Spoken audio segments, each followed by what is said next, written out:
The tea house was quiet, its elegance concealing the weight of the moment. She sat across the table, offering a kind smile, unaware that the man who looked like a stranger was the keeper of her forgotten past. He watched her, calm and poised, painfully aware that she didn't remember the wreckage, the sound of the crash, or the crucial truth of 5 years ago. This polite encounter was merely a ticking clock. He focused intensely on the antique sand timer, knowing every grain falling represented a second lost, a decision postponed. He was burdened by the single question: give her peace in her ignorance, or deliver the agonizing truth. As he began to speak of old streets and half-forgotten parks, a chill replaced her initial warmth. She felt profoundly scrutinized, as if he were deliberately testing her for a memory that was stubbornly blank. He knew he had struck the nerve. He watched a subtle tremor in her hand, seeing the fear and the deep, protective denial. He was no longer dropping hints. He was constructing a narrative around a painful, repressed trauma. She wanted to escape this elegant cage, desperate for the clock to stop so she could breathe,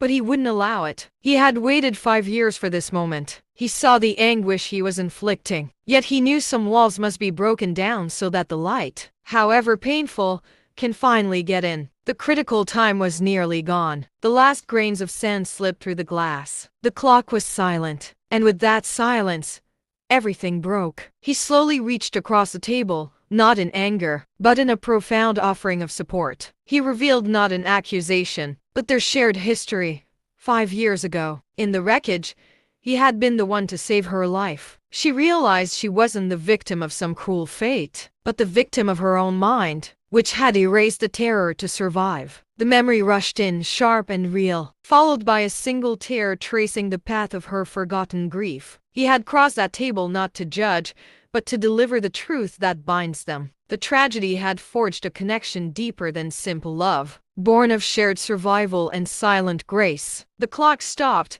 and their true story finally began.